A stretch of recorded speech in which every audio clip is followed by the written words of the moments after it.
At 12 o'clock, we got Troy, who's 1-0, traveling to number 15, Kansas State, who's also 1-0. Kansas State favored by 16.5 points on FS1.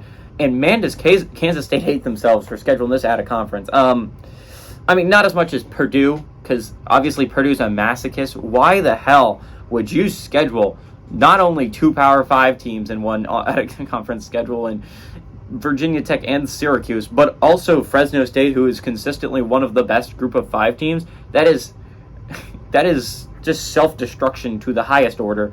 Why would you ever do that to yourself? It's really confusing. But Kansas State's not that far behind.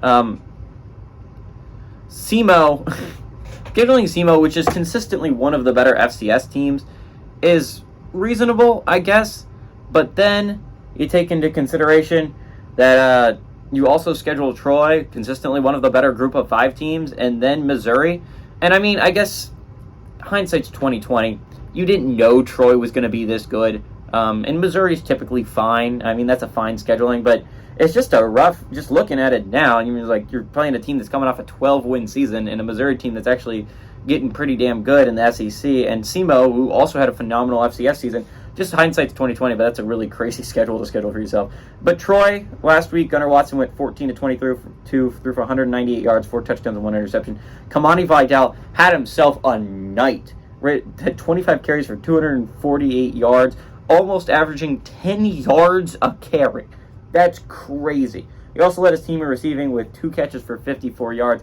He had over 300 yards of total offense in the first game for Troy. And if you're Kansas State and you want to win, I guess focus on Vidal, because, man, is he a playmaker.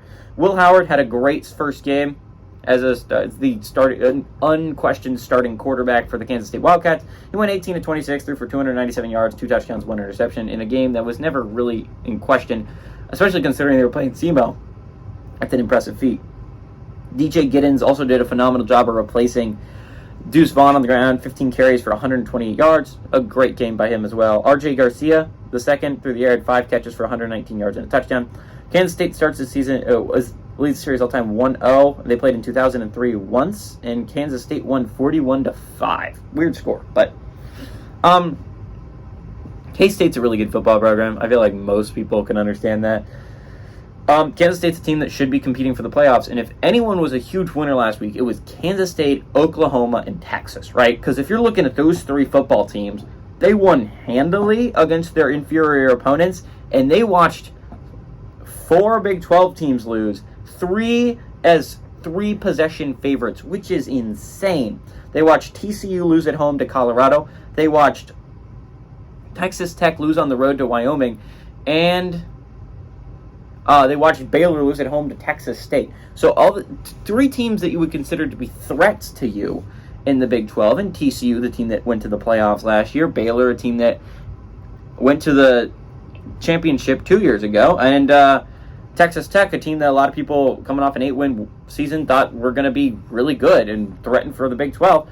They all lost, and they all lost in huge upsets, and Baylor lost badly to Texas State. So not only that, Oklahoma State had trouble against Central Arkansas. There was a lot of Big 12 drama. Kansas had trouble against Central Missouri. To be fair to Kansas there, they don't have their starting quarterback. There's at least a reason for that.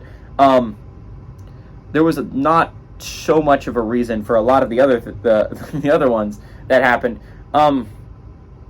So Kansas State, Texas, and Oklahoma now look as the 3 heavy favorites to win that conference, and it looks like the only people you have to go through if you're Kansas State is Texas and Oklahoma. Now, obviously, everyone else can give you some scares, but definitely looks like those 3 are going to be the teams that are contending for the Big 12 championship this year. So if you're Kansas State, that was a huge win for you last week, as the Big 12 looks weaker than it did last year, which is why Kansas State had a hard time trying to make the playoffs last year. It was because of how strong that conference was. Troy's a tough football team. It's not a team you're just going to run through if you're Kansas State. Favored by 16.5 points is a lot of points, in my opinion, against a really good Troy team. But it is Troy, and you are Kansas State. You are a top 15 program. And if you want to prove you're a top 15 program, you should beat Troy. You should beat Troy handily. I think they will. I think Troy keeps this somewhat close through 3 quarters, but then Kansas State runs away with it in the 4th. Give me Kansas State to win and cover the 16.5 point spread.